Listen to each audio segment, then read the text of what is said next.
Olá, eu sou Fábio Akita, cofundador da CodeMiner, um dos organizadores da RubyConf Brasil. Estamos aqui no Local Web Entrevistas para responder algumas perguntas que foram enviadas por usuários a partir das redes sociais.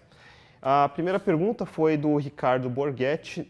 Ele pergunta, na sua opinião, qual o maior motivo para convencer um programador a conhecer e desenvolver no ambiente Rails? Seria comunidade, linguagens? E essa é uma das perguntas o pessoal mais questiona, porque não parece tão óbvio porque eu que faço Java, que estudei ASP.NET, que faço PHP, deveria aprender outras linguagens como Ruby, não só Ruby, como Python, JavaScript, como todas as outras novas que estão aparecendo. A primeira coisa é que um programador não sabe apenas uma única ferramenta, ele deve saber várias para entender quais as melhores tecnologias para resolver cada um dos problemas.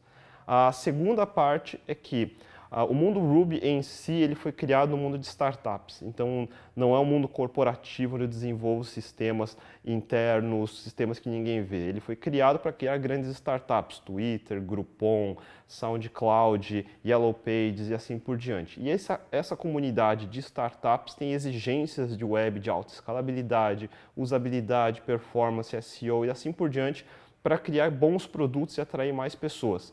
Então foi criado todo um ferramental, um conjunto de boas práticas, um ciclo de vida de desenvolvimento completamente inspirado no mundo ágil, que garante um tipo de software que não é simplesmente código jogado, é código evolutivo e sistemas que funcionam para esse tipo de mercado que é o de startups. E o mundo Ruby basicamente criou os conceitos que hoje a maioria das outras tecnologias segue. Então o mundo Ruby, particularmente Ruby on Rails, gera esse tipo de ecossistema. Então se você olhar, por exemplo, um ASP.NET MVC, ele é uma inspiração direta do Ruby on Rails.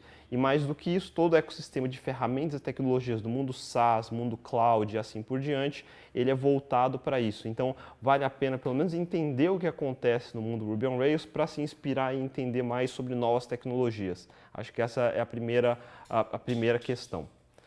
A segunda pergunta é do Leandro Martins, e aqui ele faz uma pergunta mais específica sobre hospedagens de cloud, onde ele quer saber os benefícios reais de mudar para o plano de nuvens, que é o plano de clouds, por ele achar ser mais caro, com mais opções, mas diferente do que existia 10, 15 anos atrás. E a pergunta vale não só para Ruby, particularmente para Ruby, mas para Java também, para outros grandes sistemas. Antigamente, o sistema era colocar sites institucionais ou sites pequenos, uma máquina que tem vários outros sites juntos. E essa máquina é um problema, porque se você amanhã quer fazer um comercial na Globo, surge uma oportunidade. Você não tem como saber se ela vai aguentar. Se não aguentar, você não tem para onde ir. Então, desses problemas surgiram várias soluções, principalmente no mundo que a gente chama hoje de cloud.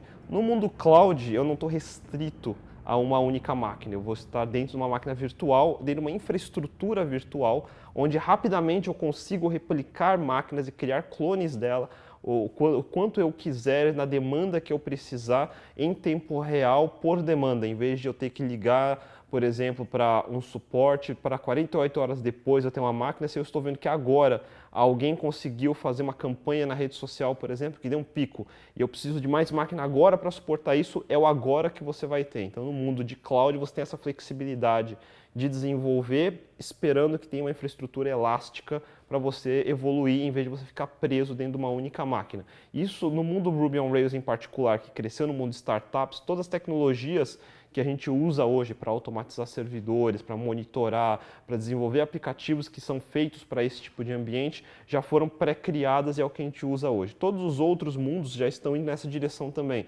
No mundo Java, no mundo Python, por exemplo, isso já funciona dessa forma. Então, o mundo cloud, ele foi feito para um momento de demanda imprevisível. Quando você tem sites que são pequenos, que têm poucos acessos, que você sabe que não vai crescer tanto, não é esse o caso. Agora, quando você tem um produto web, que você espera ter mais usuários, você espera ter mais volume, você não sabe como controlar isso, e no mundo da internet é incontrolável, por isso existe o mundo de infraestrutura cloud nas nuvens. Então, acho que essa seria a principal razão.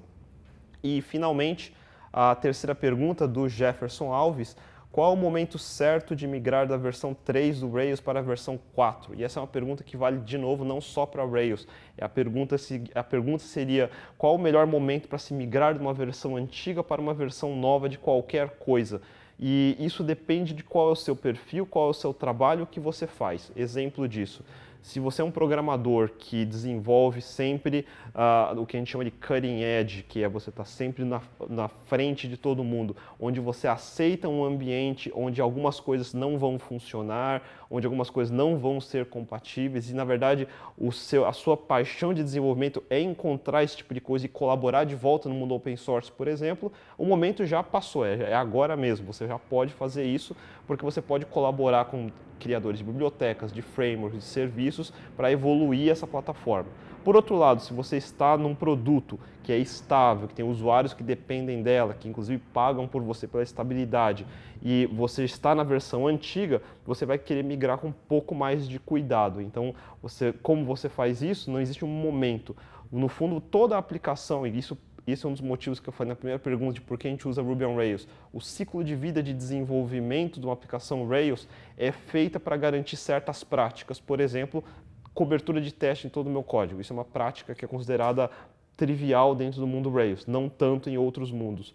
Significa que se eu executar essa suite de testes na versão nova, eu vou encontrar todos os problemas que vão acontecer e eu consigo checar se eu posso corrigir ou não facilmente ou com muito trabalho, a partir daí tomar uma decisão de me manter ainda no antigo até certas bibliotecas serem atualizadas, ou eu já consigo com pouco esforço ou com algumas substituições simples já ir para a versão nova. Então a primeira grande coisa seria perguntar, sua aplicação hoje tem cobertura de testes ou não? Se não tiver, é um problema. Se você está dentro do ecossistema Rails, que já garante esse tipo de boas práticas, você já tem boas chances de conseguir tomar essa decisão mais rápido. Então essas foram as 3 perguntas que os usuários enviaram. Continue participando do Local Web Entrevistas e não se esqueçam que esta semana, quinta-feira agora, dia 29 e 30, virá a RubyConf Brasil, uma das maiores conferências de tecnologia da América Latina. Não deixe de participar, ainda dá tempo de se inscrever, vai em www.rubyconf.com.br. Então a gente se vê por aí, até mais.